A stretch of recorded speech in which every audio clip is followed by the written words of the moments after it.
व्यासं ततो जयमुदीरयेत्। कृष्णाय वासुदेवाय हरये परमात्मने प्रणतः क्लेशनाशाय गोविन्दाय नमो नमः। शङ्करं शङ्कराचार्यं केशवं वादरायणं सूत्रभाष्यकृतौ वन्दे भगवन्तौ पुनः पुनः। ईश्वरो गुरुरात्मेति मूर्तिभेदविभागिने व्योमवद्व्याप्तदेहाय दक्षिणामूर्तये नमः। आब्रह्मलोकादाशेषात् आलोकालोकपर्वतात्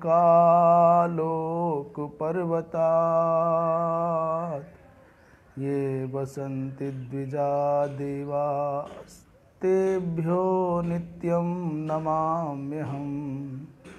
नमो गोभ्यः श्रीमतीभ्यः सौरभेभ्य एव च नमो ब्रह्मसुताभ्यश्च पवित्राभ्यो नमो नमः।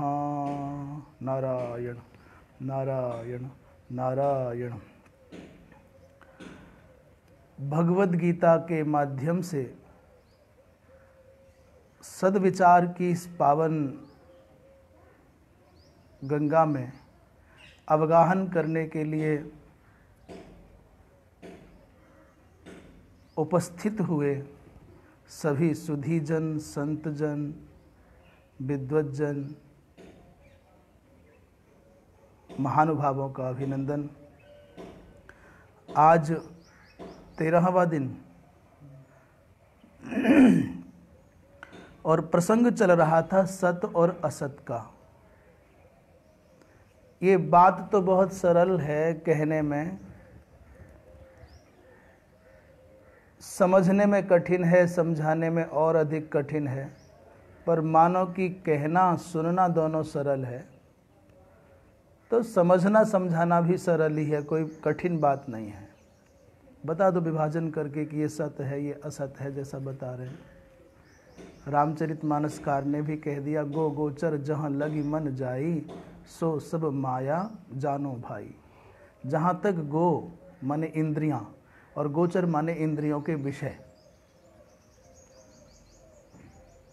इन सब में जहाँ तक मन की गति है, गो की और तद विषयक माने गोचर माने विषयों की, जहाँ तक भी मन की गति है, मन जितना चिंतन कर पाता है, जितना वो इन इंद्रियों के माध्यम से जान पा रहा है, वो सब माया है।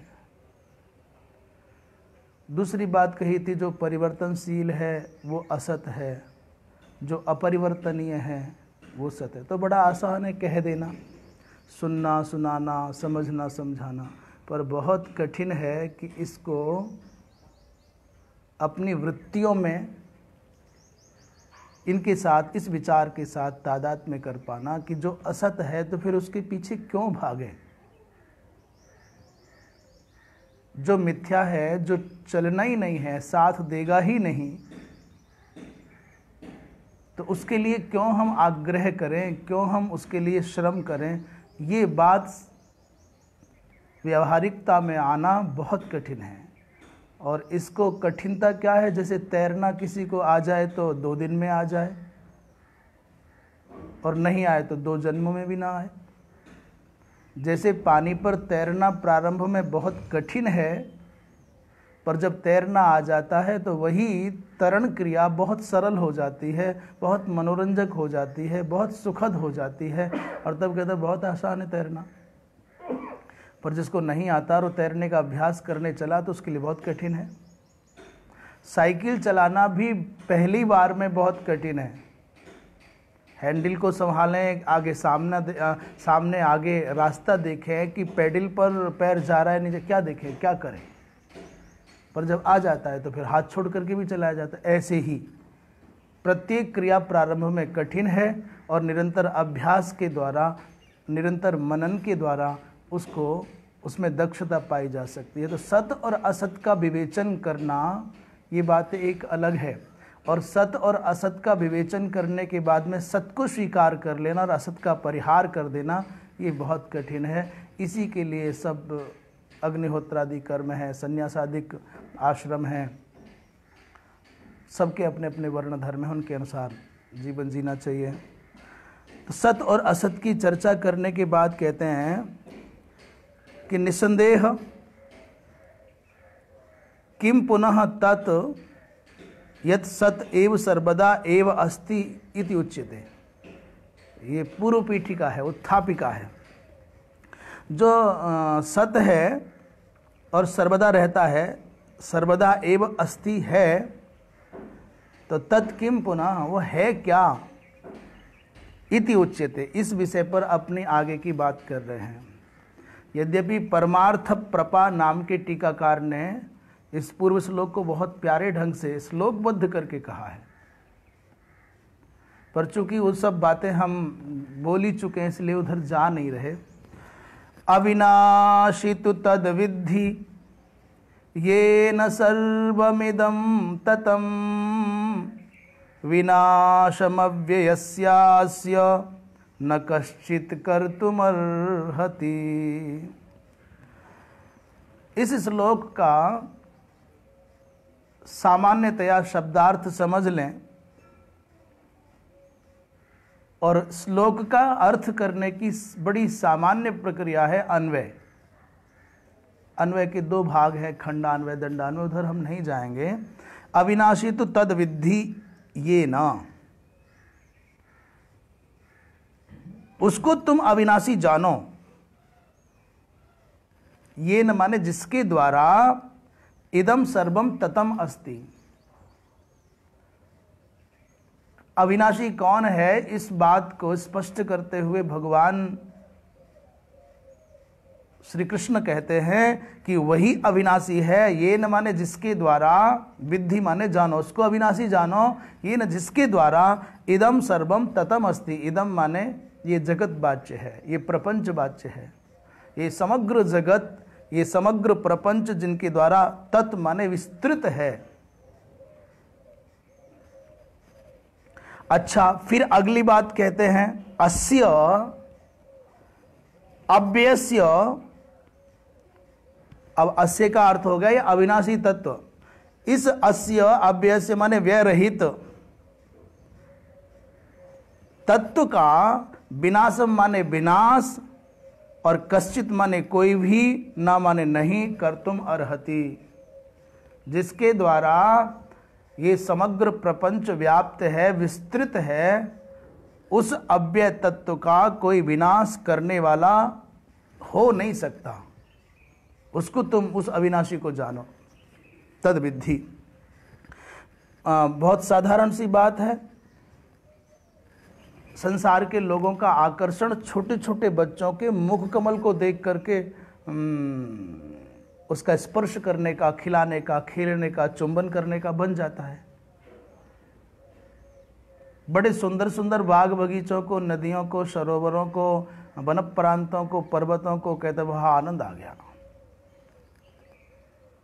कहीं बर्फ से आच्छादित चोटियां हों और ताड़ के, चीड़ के सुंदर सुंदर वृक्ष हों, देवदारू के वृक्ष हों,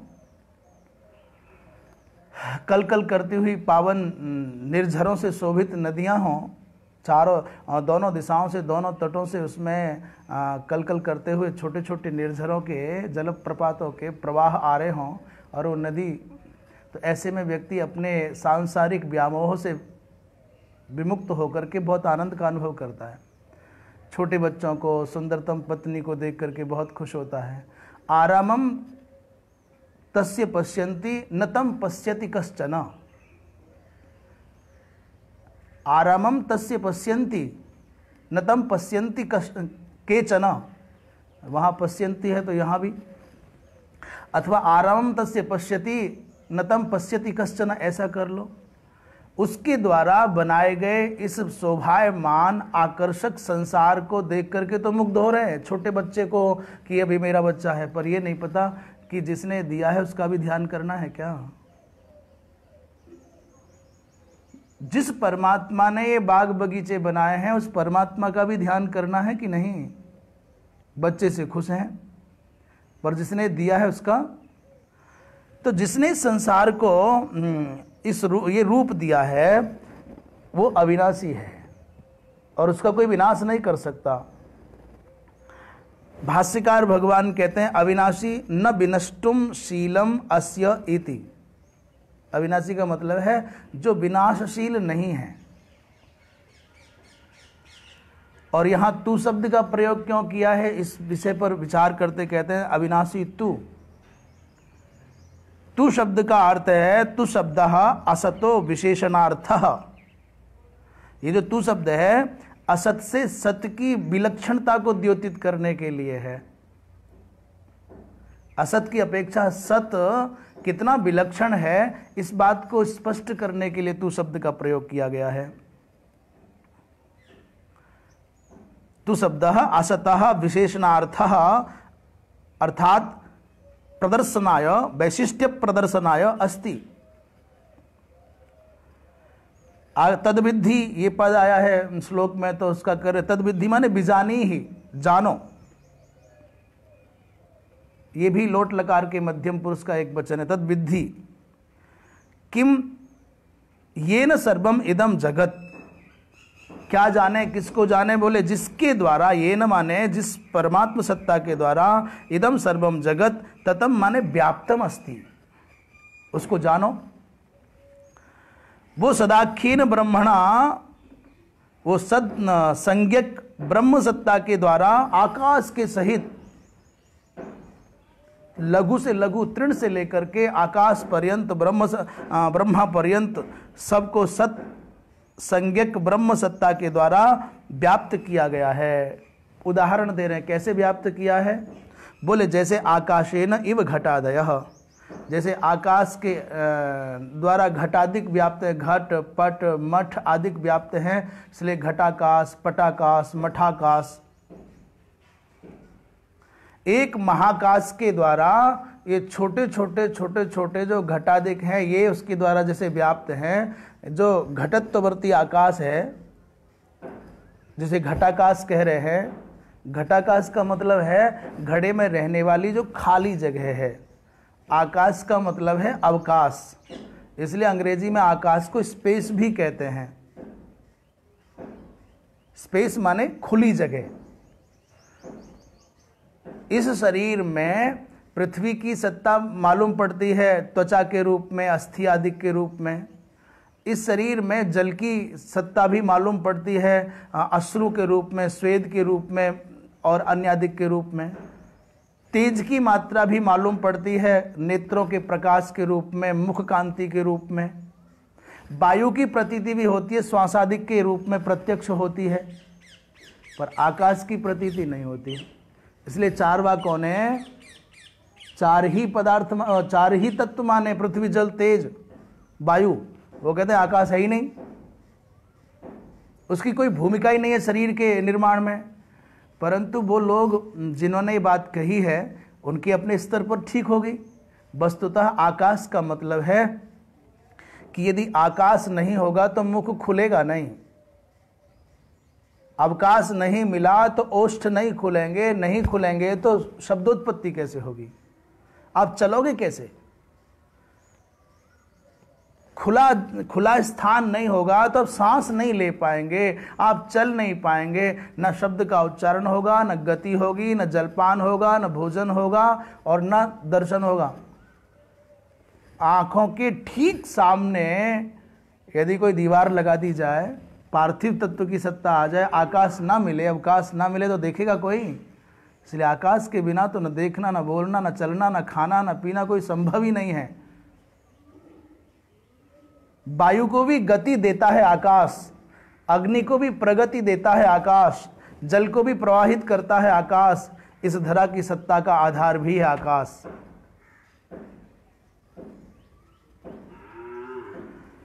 तो जैसे आकाश के द्वारा ये घटादिक सब व्याप्त रहते हैं, ठीक उसी प्रकार उस परम सत्ता के द्वारा ये सब कुछ व्याप्त है। और कहते हैं विनाशम माने अदर्शनम अर्थात अभावम। विनाश शब्द का अर्थ यहां अदर्शन कर दो, अभाव कर दो, अनुपलब्धि कर दो। इस अव्यय तत्व की, जिसका व्यय नहीं होता है, इस अव्यय तत्व का विनाश नहीं हो सकता, माने अदर्शन नहीं हो सकता, अभाव नहीं हो सकता। अर्थात कह रहे हैं उपचय अपचयौ न याति इति अव्ययम। अव्यय शब्द की और व्युत्पत्ति स्पष्ट करते हुए भाष्यकार कहते हैं, बोले उपचय और अपचय को जो प्राप्त नहीं होता, उपचय कहते हैं समवकलन को और अपचय कहते हैं व्यवकलन को। गणित की भाषा में समवकलन माने जोड़, बढ़ना, और व्यवकलन माने घटना, जोड़ना घटाना जो बोलते हैं। उपचय माने समवकलन माने बढ़ना, वृद्धि को प्राप्त होना, और अपचय माने व्यवकलन माने घटना, क्षीणता को प्राप्त होना। ये दोनों के दोनों जिसमें घटित नहीं होते हैं उसको अव्यय कहते हैं। न व्यय इति अव्यय, जो घटता नहीं है, बढ़ता नहीं है। तस्य अव्ययस्य, उस अव्यय तत्व का भैया जिसका कहीं व्यय संभव नहीं है, उसका अदर्शन, उसका विनाश भी संभव नहीं है। न एतत् सदाख्यम ब्रह्म स्वेन रूपेण व्येति न व्यभिचरति निरवयवत्वात् देहादिवत्। कहते हैं ये सत नामक जो ब्रह्म सत्ता है, अपने स्वरूप से कभी ना तो ये व्यभिचरित माने परिवर्तित होती है, और ना ही अपने स्वरूप से व्येति माने क्षीण होती है। ना तो बदलाव आता है न घटाव आता है। कैसे कह रहे उदाहरण, निरवयवत्वात्। कारण क्या है, बोले निरवयवत्वात्, ये सावयव होती, ये तो अखंड है, एक रस है, अच्छेद्य है, अदाह्य है, अक्लेद्य है, अशोष्य है। ये अखंड होने के कारण, अवयव रहित होने के कारण, टुकड़े नहीं है, इसके विभाग नहीं है, अविभक्त होने के कारण निरवयवत्वात्, ये सत ब्रह्म सत्ता अपने स्वरूप से कभी भी क्षीण भी नहीं होती, इसके स्वरूप में कोई घटावड़ी नहीं आती, और व्यभिचरित माने रूप में परिवर्तन भी नहीं आता। इसलिए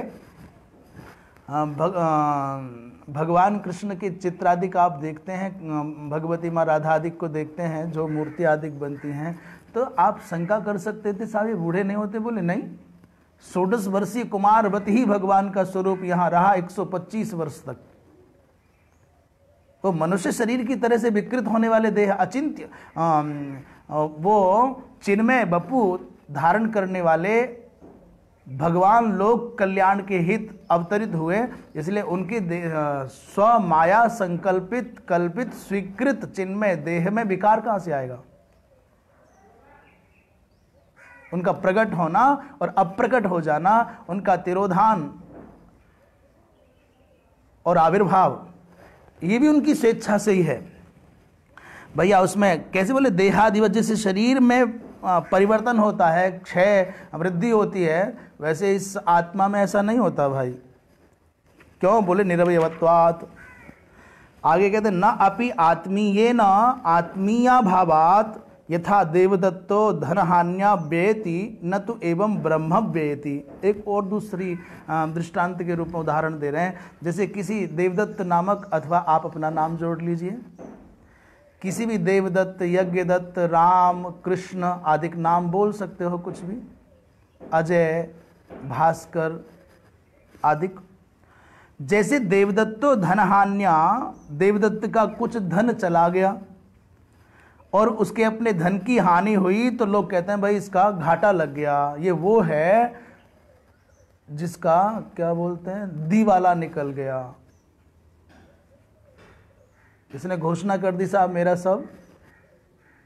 तो आप जैसे धन की हानि पर देवदत्तादिक को धन हानि वाला कहते हैं, वैसे ब्रह्म के बारे में नहीं बोल सकते कि ब्रह्म ये घटने वाला है, बढ़ने वाला है। क्यों, बोले न अपि आत्मीय न आत्मीया भावात।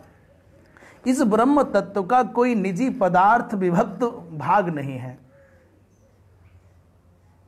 आकाश का कहाँ विभाजन करोगे आप? वो तो आकाशवत सर्वव्यापक है।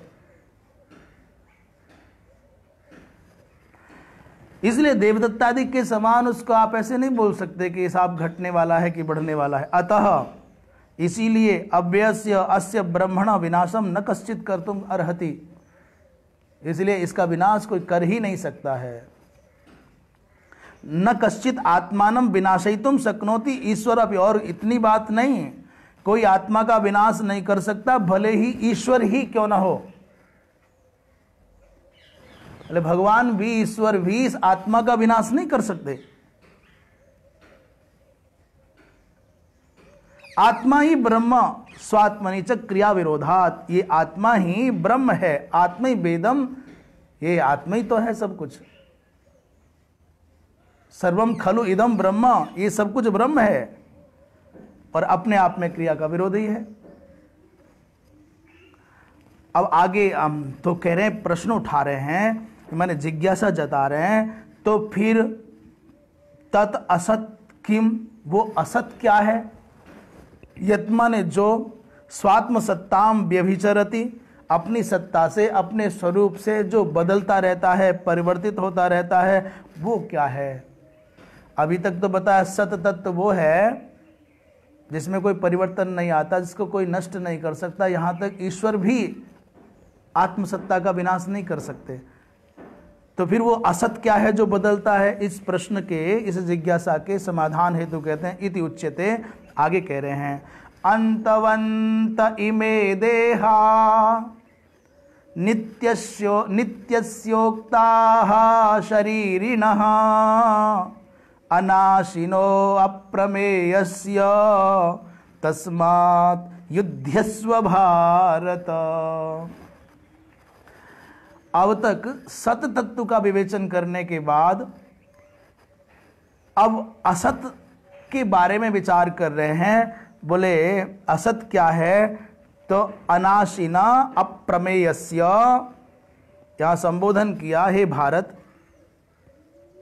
यह संबोधन हो गया, हे भारत, हे भरतवंशी अर्जुन, हे पार्थ,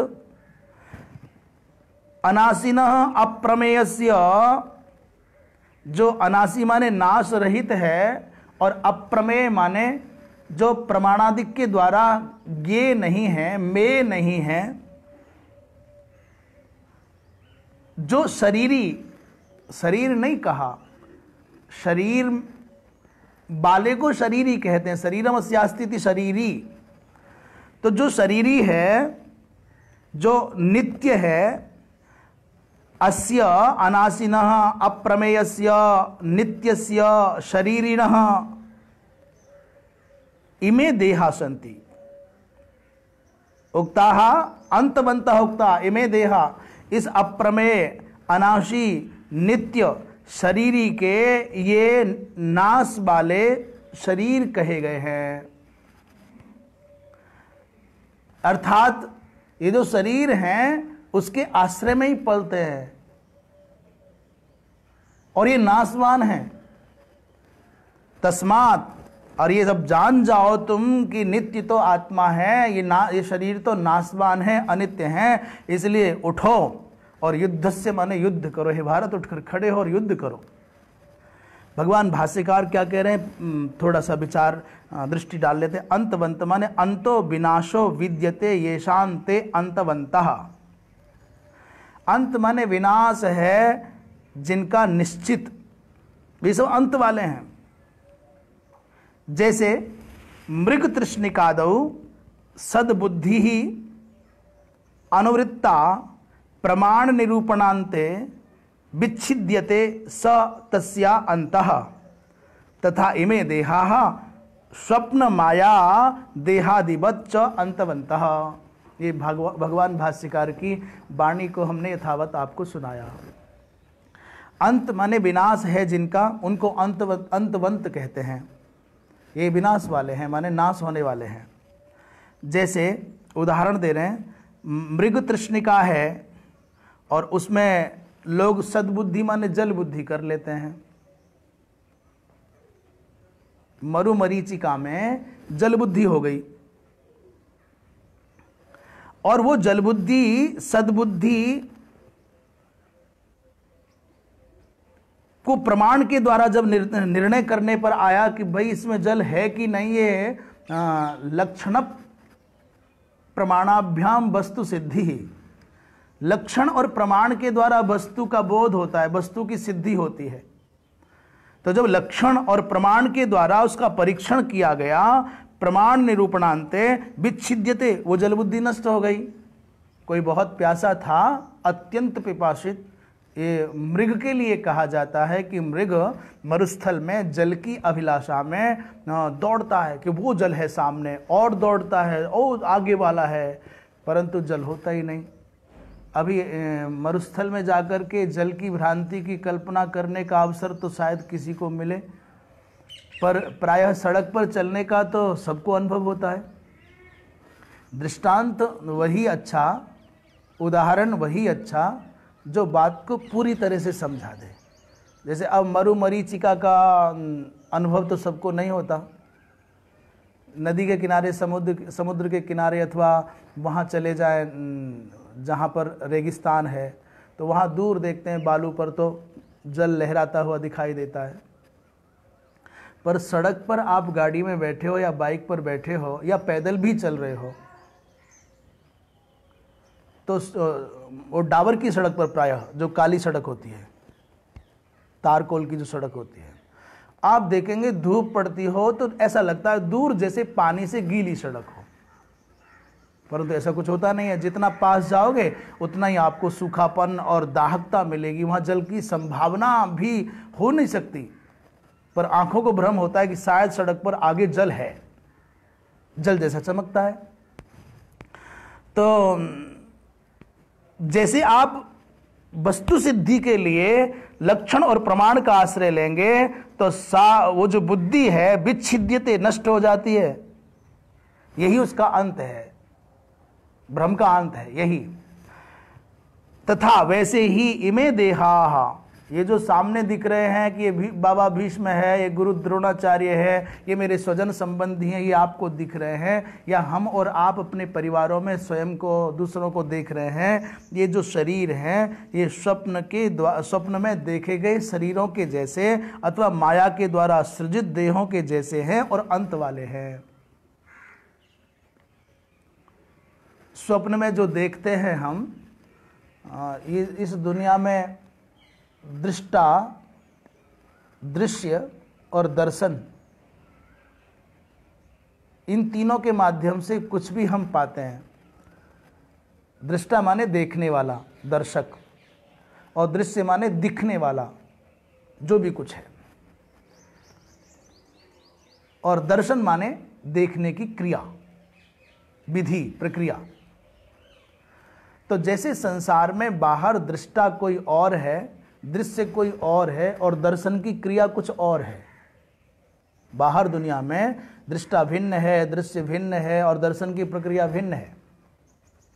दर्शन का साधन नेत्रादिक है, दूरबीन आदिक भी हो सकता है। तो जैसे जागृत में इस संसार में दृष्टा, दृश्य और दर्शन की त्रिपुटी भिन्न है, तो क्या स्वप्न में भी जो हम देखते हैं, जैसा जागृत का संसार है वैसा ही स्वप्न का संसार होता है। वहाँ भी रोना, हंसना, अनुकूलता, प्रतिकूलता, भागना, रुकना, पूजा, मित्र, शत्रु, वहाँ भी हम देखते हैं वैसा ही संसार जैसा यहाँ, वैसे ही वहाँ जल, सरोवर, सरिता, सागर, सिंह, सब वैसे ही मिलते हैं। तो क्या जैसे जागृत में दृष्टा, दृश्य और दर्शन ये भिन्न भिन्न होते हैं, तो क्या वहाँ भी स्वप्न के संसार में भी दृष्टा कोई और है, दृश्य कोई और है, और दर्शन की प्रक्रिया कुछ भिन्न है क्या? हम आपसे ही पूछ रहे हैं। आप सपना देखते हैं तो सपने में जो देख रहा है वो कौन है? सपने को देखने वाला। और जो दिख रहा है वो दृश्य कौन है सपने में? और जिस विधि से देखा जा रहा है, दर्शन की विधि क्या है? कहाँ से लाए वो साधन कहाँ से लाए? आंख। यही बाहर वाली को अंदर ले गए कि अंदर वाली कोई और दूसरी है? तब जब आप निर्णय करेंगे, विचार करेंगे, तो आप पाएंगे कि ये जो अंदर बैठा हुआ मन है ना, इस मन का ही पसारा है सब। स्वप्न अवस्था का सम्राट, वहां का पालक, सर्जक और संहारक मन है। स्वप्न जगत का निर्माता कौन? मन। स्वप्न जगत का पालक कौन? मन। और स्वप्न जगत का संहारक कौन? मन। दृष्टा भी मन, दृश्य भी मन, और दर्शन की प्रक्रिया भी मन है। कुछ नहीं है तुम्हारे मन के सिवा। आप अपने कमरे, अपने घर में हो, घर का ताला बंद है, उसमें भी एक कमरे में हो, वो भी कमरा बंद है। कमरे में भी आप एक बेड पर हो, छोटे से बेड पर, वो 6 बाई 6 का होगा या 3 बाई 6 का होगा, और उसमें भी आप आधे हिस्से पर लेटे हुए हो। कमरा आपका बंद, आप छोटे से बिस्तर पर, ऊपर से रजाई ओढ़ी हुई है या कंबल ओढ़ा हुआ है या चादर ओढ़ी है, घर आपका बंद, और आप सपने में देख रहे हो समुद्र को। बताओ भला, समुद्र तुम्हारे घर पर, तुम्हारे कमरे पर, तुम्हारे बिस्तर पर, तुम्हारे मन पर कैसे कब्जा करने आ गया? कहां से आ गया समुद्र? इतना बड़ा भयंकर बियावान जंगल आप देख रहे हो, और दहाड़ते सिंह देख रहे हो, चिंगाड़ते हाथी देख रहे हो, ये कहां से आ गए? तुम्हारे घर के अंदर ताला बंद है। तो उस स्वप्न के जगत का सृजन करता तुम्हारा मन, कोई और नहीं है। तो कहते हैं स्वप्न के जगत के समान, स्वप्न के द्वारा, स्वप्न में दृष्ट देह के समान ही ये जागृत के देह भी काल्पनिक है, नासवान है। आंख खुलती है तो आपके स्वप्न का सारा संसार सिमट जाता है। और दूसरा, माया क्या है? माया के द्वारा शरीर रचे जाते हैं। जैसे कोई जादूगर, बाजीगर होता है, बहुत जादूगर होता है ना, जो बना लेता है, गर्दन अलग कर देता है आदि। ये बातें तो आजकल भी देखने में आती हैं कि सर पर चाय पका करके दूसरों को पिला दी, आग लगा दी, क्या क्या कर लेते हैं। दूसरे उदाहरण जैसे रामायण में मिलता है, रावण ने भगवती माँ सीता को अनुकूल करने के लिए राम दिखा दिए। भगवान कृष्ण को मोहित करने के लिए साल्व ने वसुदेव जी महाराज का कटा हुआ सर दिखा दिया, रोती हुई माँ देवकी दिखा दी। माने जो कभी संभव नहीं था वो करके दिखा दिया माया के द्वारा। तो माया के द्वारा सृजित जो देह होते हैं काल्पनिक, और जो स्वप्न में देखे गए देह होते हैं, जैसे ये दोनों के दोनों मिथ्या होते हैं। क्योंकि ज्ञानोत्तर दशा में भगवान कृष्ण जब सुबुद्ध होकर के, थोड़ा मोह हो गया पिता को देख करके और रोती माँ को देख करके, पर जैसे ही स्वस्वरूप का अनुसंधान किया, वहाँ माया नहीं बची। तो वो साल्व भी नहीं बचा, और वो जो पिताजी वसुदेव जी का शरीर कटा हुआ सर दिख रहा था वो भी नहीं बचा। जैसे माया के द्वारा सृजित मेघनाथ के विभिन्न काल्पनिक स्वरूपों की चर्चा रामायण में, ऐसी तो माया के उच्छेदन होते ही जैसे मायाकृत देहों की समाप्ति हो जाती है, जैसे निद्रा भंग होते ही स्वप्नगत संसार समाप्त हो जाता है, वैसे ही उसी के समान ये जागृत के जो देहादि दिख रहे हैं, ये भी नाशवान हैं, ये भी टिकने वाले नहीं हैं, ये ठहरने वाले नहीं हैं। जैसे स्वप्न, माने स्वप्न देखते हुए सब कुछ दिख रहा है, आंख खुल गई, जग गए तो कुछ भी नहीं बचा। ऐसे ही मोह निद्रा में सोते हुए आप और हम संसार के लोगों को ये सब कुछ उत्थान पतन, संयोग वियोग, जन्म और मृत्यु, सम्मान और अपमान, लाभ और हानि पीड़ा दे रही है। जैसे ही मोह निद्रा से आप जग करके ज्ञान प्रकाश में पहुंच जाएंगे, ज्ञान आपको हो जाएगा कि सब असत है, सब काल्पनिक है, सब मोह है, तो आपको फिर ये उत्थान पतन, ये संयोग वियोग, ये पाना खोना, ये सम्मान अपमान, ये जन्म मरण आपको हानि नहीं पहुंचाएंगे, पीड़ा नहीं पहुंचाएंगे। आप हंसोगे, आप खेलोगे। एक उदाहरण हमने सुना है कि अद्वैत मत के मूर्तिमंत रूप एक बड़े विलक्षण विचारक हुए हैं, रमण महर्षि। उनके बारे में ऐसा कहा जाता है कि व्यावहारिक रूप से अद्वैत निष्ठ थे। उस समय स्वतंत्रता के निमित्त प्रयत्न चल रहे थे, आंदोलन चल रहे थे विभिन्न प्रकार से, कुछ गरम दल के लोग, कुछ नरम दल के लोग, सब प्रकार के लोग अपने अपने क्षमताओं के हिसाब से प्रयत्नशील थे। तो सुना ऐसा कि उस समय गांधी जी आदि कुछ सुबुद्ध जन इकट्ठे हुए और परामर्श करने लगे, भाई इतना प्रयत्न करने के बाद भी हमको उपाय नहीं मिलता है, प्रयत्न करने के बाद भी हमको सफलता नहीं मिलती, इसका कारण क्या है, उपाय खोजो। तो लोगों ने कहा कोई सिद्ध महापुरुष यदि समाधान बताए कि कैसे करें और कब तक भारत में स्वतंत्र हो जाएगी, कब तक ये परतंत्रता की बेड़ियां कट पाएंगी, तो और उपाय भी वही बता दे तो आसान हो जाएगा। तो उस समय रमण महर्षि जी के पास में लोग गए तो उन्होंने इनकी ओर देखा ही नहीं, बिल्कुल शांत गंभीर।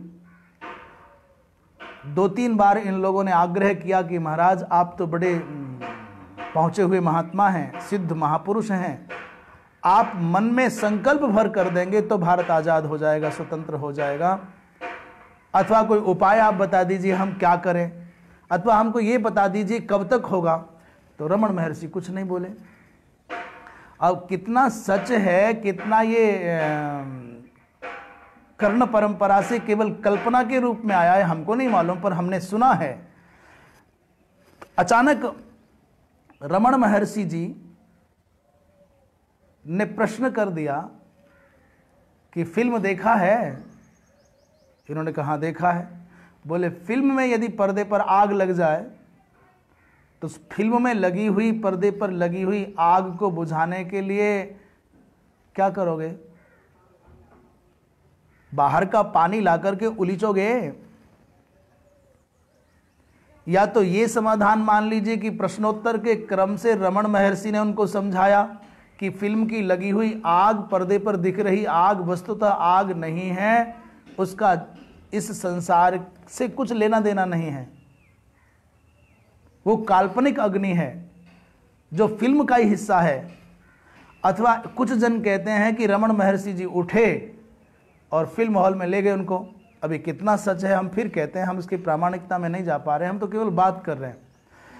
और वहाँ उस समय फिल्म पर पर्दे पर आग लगी हुई थी, उन्होंने बाहर से पानी की बाल्टियाँ ला करके उस पर्दे पर फेंकना शुरू कर दिया।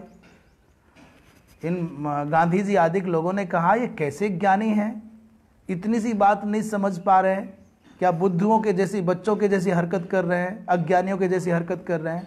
अरे भाई, इस बाहर के पानी से फिल्म की आग बुझेगी क्या? और इस अग्नि से कोई हानि हो रही है क्या?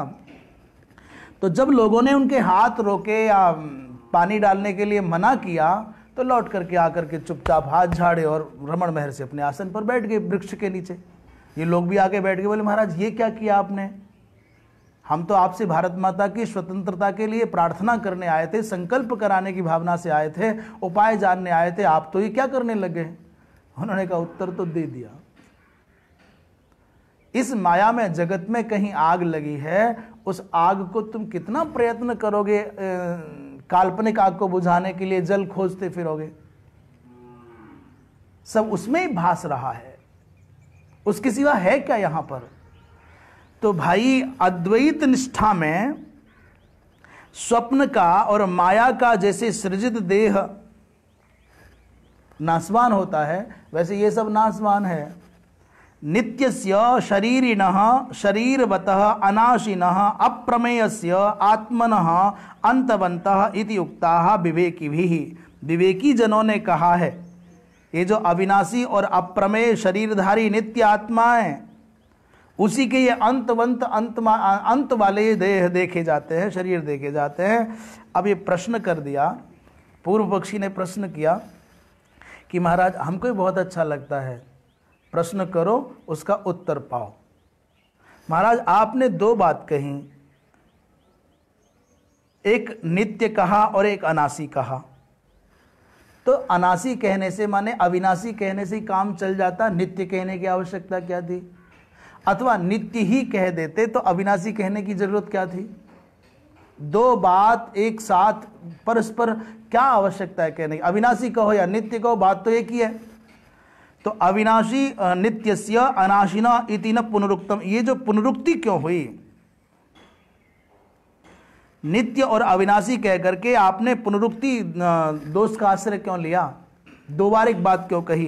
कहते हैं ऐसा नहीं कह सकते, पुनरुक्ति नहीं है। नित्यत्वस्य नाशस्य च लोके द्विविधत्वात्।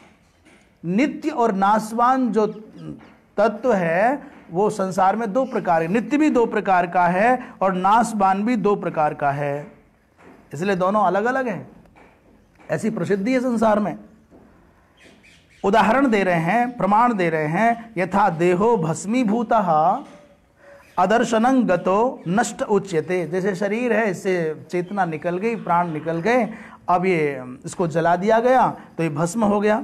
अदर्शनं गतो अर्थात नष्ट हो गया। लोग कहते भाई खत्म हो गया, सब नष्ट हो गया। शरीर से चेतना गई और इसको दग्ध कर दिया, भस्म बन गया। लोगों ने कहा भाई अदर्शन हो गया, गया, खत्म हो गया, नष्ट। ये भी एक नष्ट होना कहा जाता है। और दूसरा उदाहरण कहते हैं विद्यमान तो है, मरा नहीं, अभी जलाया नहीं गया, जिंदा तो है, परंतु अन्यथा परिणतः। बहुत सुंदर था, बहुत शक्तिशाली था, बहुत दबंग था, पर बीमारी ने व्याधि के द्वारा पीड़ित होने पर उसका वो ना शरीर में शक्ति रही, ना चेहरे पर आभा रही, तो लोग उसको भी कहते भाई नष्ट इति उच्यते। कहते भाई खत्म हो गया, अब तो गया, अब ना वो रौब है, ना आव है, ना आभा है, न वो सामर्थ्य है, नष्ट प्राय है। संसार में नाश के द्वैधी भाव को देख रहे हैं, दो भाव देख रहे हैं। जो मर गया, नितांत नष्ट हुआ, उसको भी नाश कहा जाता है, और जो शक्तिहीन हो गया है उसको भी नाश कहा जाता है। दूसरा उदाहरण भोजन है। भोजन एक तो खत्म हो गया, पूरा हो गया, सब लोगों ने खा लिया, तो कहते भाई भोजन तो अब संपन्न हो गया, पूर्ण हो गया। और यदि कदाचित माने अब नष्ट हो गया, था अब नहीं है, अभाव बता दिया। और कदाचित जो पवित्र भाव से जीने वाले लोग हैं उनके सामने भोजन को कुत्ता सूंघ जाए, उसमें मक्खी गिर जाए, निषिद्ध पदार्थ से संपर्क हो जाए, तो कहते हैं कि भोजन आदि के स्वान स्पर्श से भी भोजन को नष्ट माना जाता है। नष्ट हो गया, फेंक दो।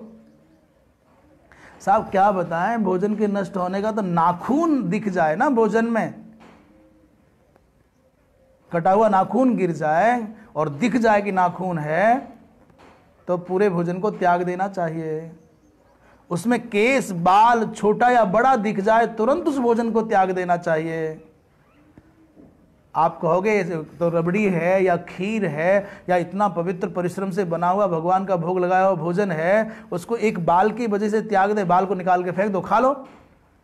पर शास्त्र कहते नहीं, वो पाप रूप है, उसे खाओगे तो चांद्रायण व्रत करना पड़ेगा। तुम भोजन का मूल्य देख रहे हो, कितना भी महंगे से महंगा भोजन हो, 100, 200, 500 रुपए का भोजन होगा, पर क्या धर्म की रक्षा करने की अपेक्षा 100, 200, 500 रुपए बचाना बड़ी बात है क्या? धर्म की अपेक्षा धन को वरीयता दी जाएगी क्या? नाश दो प्रकार के हैं, निरवशेष और सावशेष। निरवशेष माने कुछ शेष ना बचे, भस्मीभूत हो गया, और सावशेष माने व्याधिग्रस्तत्वा जीवन्नपि नष्ट एव। दूसरा उदाहरण, वस्तु, व्यक्ति और स्थान का उपयोगी न रहना भी ये कहा जाता है नष्ट हो गया, हमारे काम का नहीं रहा। वो कोई वस्तु हो, अब वो उपयोगी नहीं है, उपयोगिता के लायक नहीं है, तो लोग कहते नष्ट हो गए। व्यक्ति बोले वो नष्ट है, भ्रष्ट हो गया, नष्ट हो गया, जबकि मौजूद है। तो मरने पर भी नाश होना कहा जाता है, और वो अनुपयोगी हो जाए तो भी वो नाश कहा जाता है। दो प्रकार से बता रहे हैं। तत्र अनाशिनो नित्यस्य इति द्विविधेन। यहाँ जो अनाशी और नित्य दो शब्दों का प्रयोग किया है वो ये बताने के लिए किया है, भगवान भाष्यकार कह रहे हैं कि आत्मा का अपि नाशेन असंबंध अस्य, इस आत्मा का दोनों प्रकार के नाश से कोई संबंध नहीं है। ना तो ये सर्वथा नष्ट होता है माने निरवशेष, और ना ही इसमें परिवर्तन होता है, क्षरण होता है, सावशेष। दोनों प्रकार के नाशों से इसका कोई संबंध नहीं है। अन्यथा ऐसा नहीं कहते तो पृथ्वी आदि के समान आप इसमें नित्यत्व का व्यवहार करने लग जाते। तो पृथ्वी को दो प्रकार से कहा जाता है, नित्य न प्रमेयस्य प्रत्यक्षादिभि अपरिच्छेद्यस्य। ये आत्मा अप्रमेय कैसे है? अप्रमेय शब्द को थोड़ा समझ लें, ये बार बार आएगा और ये पारिभाषिक माने ये विषयगत शब्द होते हैं। माँ, में और मान। माँ, में, माँ, में माने माँ ए य, में य और मान, मान, माँ में मान। इसी में प्र जोड़ दो पहले, तो माँ से पहले प्र लिख दिया तो प्रमा, और में से पहले प्र लिख दिया तो प्रमेय, और मान से पहले प्र लिख दिया तो प्रमाण। माँ में मान को ही प्रमा, प्रमेय, प्रमाण कहते हैं। माँ माने जानने वाला अर्थात बौद्धिक क्षमता। में माने जिसको जाना जाए, जिसको जानना है, प्रमेय ना जाए प्रमाण। मां माने बुद्धि, इस बुद्धि के बुद्धि, ये बुद्धि, मां माने बुद्धि, प्रमा माने बुद्धि, प्रमाण के द्वारा। किसके द्वारा प्रमेय को जानते? बोले प्रमाण के द्वारा। तो ये जो कह रहे अप्रमेयस्य, जो प्रमेय नहीं है, जो इन इंद्रियों के द्वारा जानने की,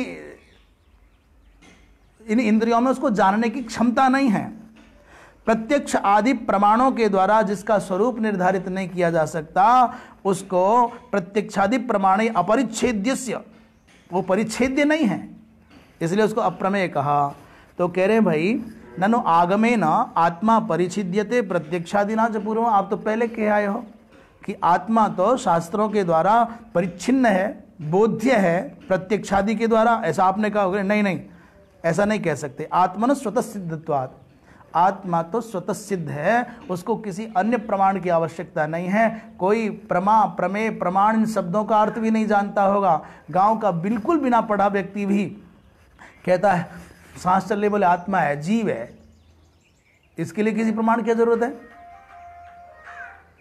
सिद्धे ही आत्मनि प्रमातरि प्रमित्सोः प्रमाणान्वेषणा भवति। ये जो सिद्ध आत्म तत्व है, प्रमाता आत्मा सिद्ध है, तो प्रमित्सो माने जिज्ञासु की तब प्रमाण के अन्वेषण में प्रवृत्ति होती है। आत्मा पहले से ही सिद्ध है, सिद्ध आत्मा को जानने के लिए वो तो पहले से ही सिद्ध है, और ये जानते हुए अब किस प्रमाण के द्वारा इसको जानना है, तब जाके प्रमाता जिज्ञासु को प्रमाण से संबंधित प्रक्रिया प्रारंभ होती है, अन्वेषण प्रारंभ होता है।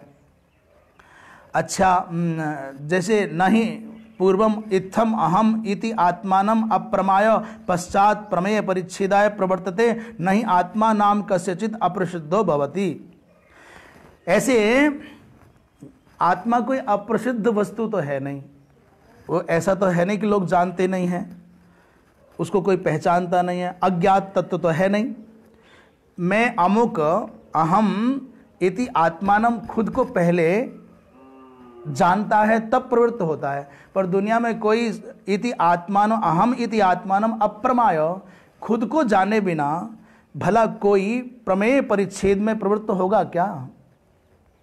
प्रमेय माने जानने योग्य विषय में कोई प्रवृत्त होगा खुद को जाने बिना? पहले खुद को जानता है, फिर जानने के लिए अन्यत्र प्रवृत्त होता है। और आत्मा ऐसा तत्व नहीं है जो अप्रसिद्ध हो, अज्ञात हो। और एक बात और याद रखना, शास्त्रम तो अंतिम प्रमाणम, शास्त्र अंतिम प्रमाण है, और वो प्रमाण भी अतत धर्माध्यारोपण मात्र निवर्तकत्वेन प्रमाणत्वम। ये बहुत अच्छा शब्द यहां प्रयोग किया गया है। ये कह रहे हैं शास्त्र तो अंतिम प्रमाण है, वो अकाट्य है। हमारे यहां प्रत्यक्ष, अनुमान और शब्द, वेदांतियों के यहां 3 प्रमाण हैं। प्रत्यक्ष माने इन इंद्रियों के द्वारा, कान के द्वारा शब्द का, आंख के द्वारा रूप का, नासिका के द्वारा गंध का, जिह्वा के द्वारा रस का और त्वचा के द्वारा स्पर्श का बोध होता है। मन सहित इन इंद्रियों के द्वारा जिस भी विषय का बोध हो उसको प्रत्यक्ष के द्वारा बोध्य माना जाता है, इन इंद्रियों के साहचर्य से जो मिलता है। अच्छा, बहुत कुछ ऐसा है जो प्रत्यक्ष नहीं होता,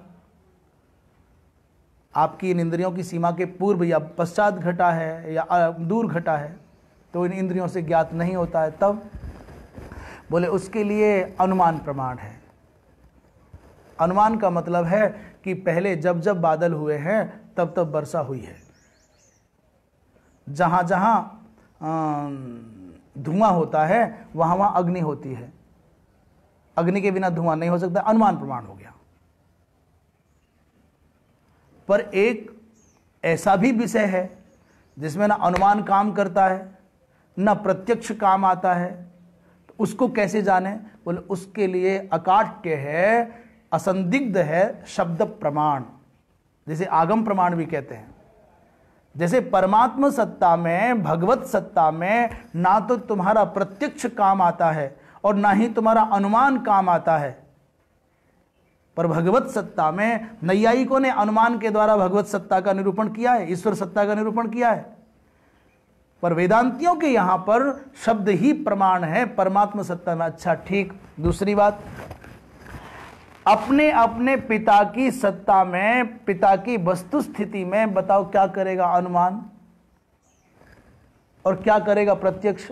तुम्हारे जन्म से पहले जिस पिता का तुम्हारे जन्म के संबंध में योगदान है उसको तुम कैसे जानोगे? ना प्रत्यक्ष से जान पाओगे ना अनुमान से जान पाओगे। तो वहां भी शब्द प्रमाण है। आपकी मां कहती है कि अमुक व्यक्ति तुम्हारा पिता है और तुम वहां तर्क नहीं करते हो। बड़े लोग कहते हैं ना कैसे, क्यों, कहां, सब तर्क के बिना नहीं मानते, पर पिता की सत्ता के विषय में तुम्हारे तर्क की कोई सत्ता नहीं रहती। ऐसे ही परमात्मा सत्ता में शब्द प्रमाण है। तो कह रहे हैं भाई ये जो शास्त्र है ये अंतिम प्रमाण है और इसका कार्य क्या है? ये अतत धर्माध्यारोपण मात्र निवर्तक के रूप में काम करता है। धर्म में अधर्म का, अतत में अतत का जो अध्यारोप कर लिया गया है, तत् में अतत को जो, जैसे तत् में अर्थात रज्जू में अतत माने जो वो नहीं है, सर्प का आपने अध्यारोप कर लिया, बलपूर्वक आपने मान लिया, तो तत् में अतत का जो अध्यारोपण हो गया है उस अध्यारोपण के, अतत के अध्यारोपण का मात्र निवर्तक होने से प्रमाण है शास्त्र। शास्त्र कोई ऐसी बात नहीं बता सकता जो अज्ञात ज्ञापक का कार्य शास्त्र नहीं करता। जो है नहीं उसका बोधन शास्त्र नहीं करा सकता। अज्ञात ज्ञापक शास्त्र नहीं होता। जो पहले से ज्ञात है और भ्रम के कारण कुछ और मान लिया है आपने, तत् पर अतत का आरोप हो गया है, उस अतत को हटाने का काम करता है, व्यावर्तन का काम करता है। जैसे प्रमाण के लिए कमरे में अंधेरा था, वहाँ घड़ा रखा था, पुस्तक रखी थी, आपकी घड़ी रखी थी, आपका मोबाइल रखा था, आप बहुत परेशान थे, मेरी घड़ी कहाँ, मेरा मोबाइल कहाँ, मेरे सोने की चैन कहाँ? अंधेरा था, आपको दिख नहीं रहा था।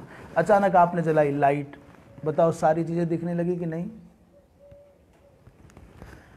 इसका मतलब यह है कि प्रकाश ने वहाँ वस्तु को उत्पन्न नहीं किया, वस्तु तो पहले से विद्यमान थी, अंधकार की बाधा के कारण वो होने पर भी अनुपलब्ध थी। प्रकाश के साहचर्य से वो अनुपलब्ध वस्तु, वो अदृष्ट वस्तु दृष्टि का विषय बन गई, उपलब्ध हो गई। कुछ अंधकार के कारण आप रस्सी में सर्प माने बैठे थे, तत् माने रस्सी पर, अतत माने सर्प का अध्यारोपण करके डरे हुए थे। प्रकाश के साहचर्य से वो जो अतत था, सर्पभूत अतत था, उसका जो जिसका अध्यारोप आपने कर लिया था वो हट गया।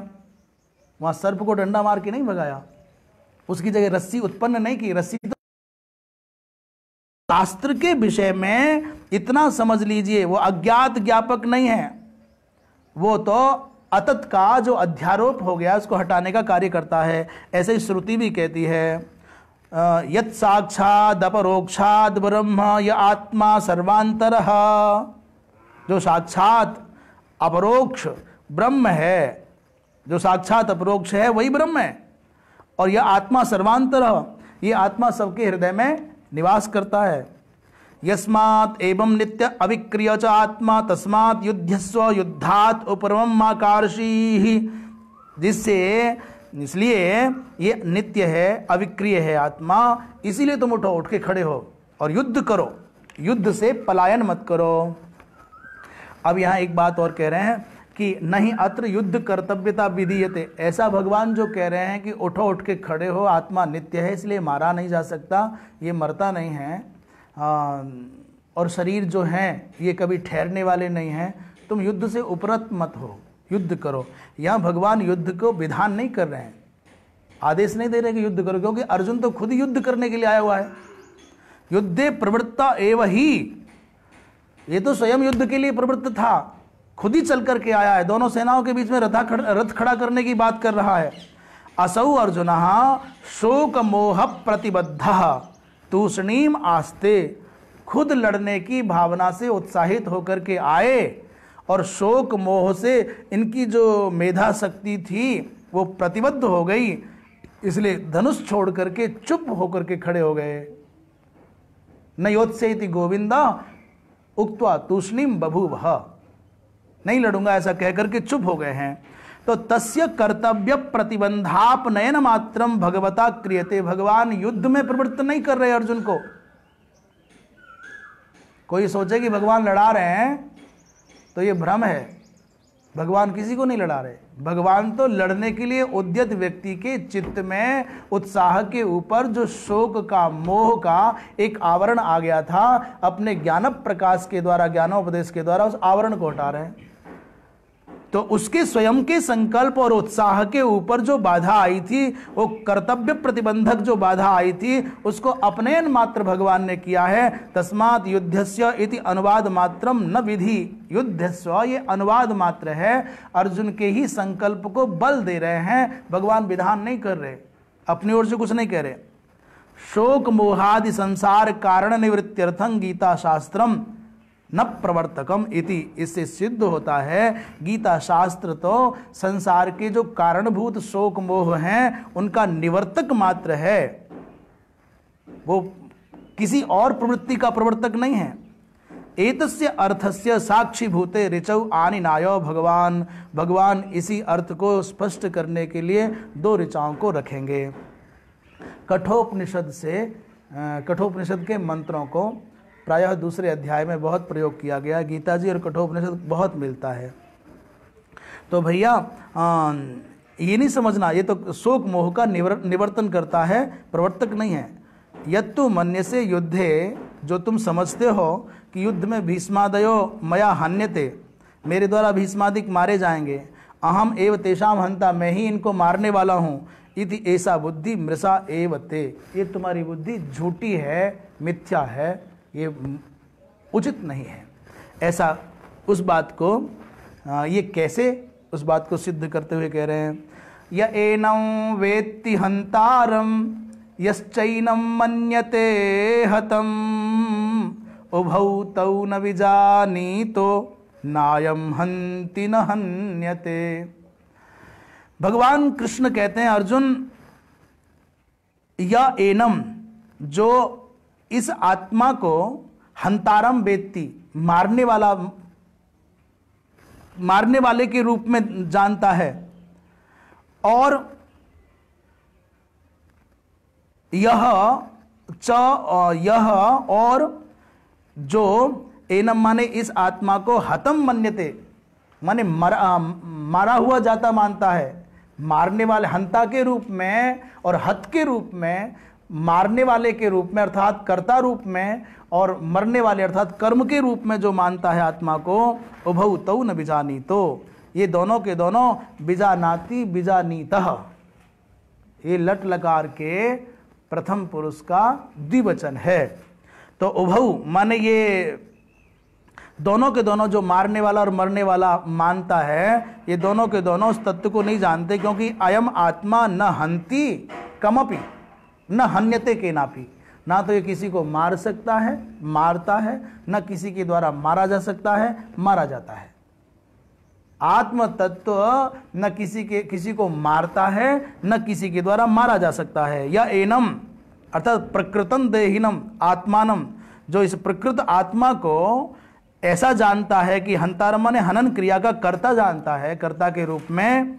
और यह च एनम कोई दूसरा अन्य मन ऐसा मानता है कि हतम माने देह हनेन हतः अहम इति, शरीर के मरने पर ऐसा मानता है मैं मारा गया, तो हनन क्रिया का कर्म मानता है।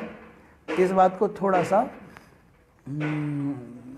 विचार पूर्वक श्रवण कर लें। हंता माने कर्ता मानता है हनन क्रिया का, और हत माने हनन क्रिया का कर्म मानता है। ये दोनों ठीक नहीं है, क्योंकि ना तो ये कर्ता है और ना ही कर्म है। जब अविक्रिय है, अविनाशी है, नित्य है, अपरिवर्तनीय है, तो कभी कर्ता कभी कर्म कैसे बनेगा? उभौ तौ तौ उभौ न बिजानी, तो वो दोनों के दोनों नहीं जानते हैं। अविवेकेन आत्मानम अहम प्रत्यय विषयम, वे दोनों अहम प्रत्यय के विषयभूत आत्मा को अज्ञान के कारण जान नहीं पाते। हंता अहम हतः अस्मि अहम, ये जैसे समझ रहे हैं कि मैं मारने वाला हूं, अहम हंता, और अस्मि अथवा अहम हतः अस्मि इति देह हननेन, शरीर के हनन से आत्मा को ये मरने और मारने वाला मान रहे हैं। तो आत्मा के स्वरूप से दोनों प्रकार के लोग अनभिज्ञ हैं। यस्मात् न अयम आत्मा हंति, क्योंकि ये आत्मा न तो मारता है, हनन क्रिया का कर्ता भी नहीं है, न हन्यते न च कर्म भवति, हनन क्रिया का एक कर्म भी नहीं बनता है। क्यों? बोले अविक्रियत्वात्, ये तो अविक्रिय है, विकार रहित है। तो अब प्रश्न कर रहे हैं कथम अविक्रिय, ये आत्मा अविक्रिय निर्विकारी कैसे है? तो इस पर दूसरे मंत्र को दे रहे हैं, स्मरण कर लें, फिर इसकी व्याख्या तो भगवत कृपा से अग्रिम सत्र में करेंगे। इस श्लोक के माध्यम से भगवान ने षड विकार रहितत्व आत्मा को स्पष्ट किया है। न जायते म्रियते वा कदाचिन नायं भूत्वा भविता वा न भूयः अजो नित्यः शाश्वतोऽयं पुराणो न हन्यते हन्यमाने शरीरे। न जायते म्रियते वा कदाचिन्नायं भूत्वा भविता वा न भूयः अजो नित्यः शाश्वतोऽयं पुराणो न हन्यते हन्यमाने शरीरे। न जायते, ये उत्पन्न भी नहीं होता, और न म्रियते। अच्छा है, एक बात और कह रहे भगवान भाष्यकार, बोले कदाचित शब्द का प्रत्येक के साथ में अन्वय कर लीजिए। कदाचित अपि, कभी भी, न जायते, ये जन्म नहीं लेता, और कदाचित अपि न म्रियते, ये नष्ट नहीं होता, और कदाचित अपि कि जैसे भूत्वा भविता बान भूय, ये हुआ कि नहीं हुआ, उत्पत्ति और विनाश का संबंध इसके साथ में नहीं है। ये तो अज है, अजन्मा है, नित्य है, शाश्वत है, ये पुराण है। हन्य माने शरीरे अपि न हन्यते, ये नष्ट होते हैं शरीर उसमें रहने वाला, ये किसी के द्वारा मारा नहीं जा सकता। इस पर भाष्य दृष्टि से विचार कल करेंगे। आप और हम सब इस गीता विचार के माध्यम से केवल कृष्ण और अर्जुन का संदेश और संवाद न सुने। हम 5000 वर्ष पूर्व की घटना को केवल मनोरंजन के लिए सुनकर के न छोड़ दें। ये घटना तब की केवल माध्यम थे अर्जुन, ये घटना नित्य हमारे संग घटती है। शरीर के अपमान को आप अपना अपमान मान करके बहुत खिन्न हो जाते हैं।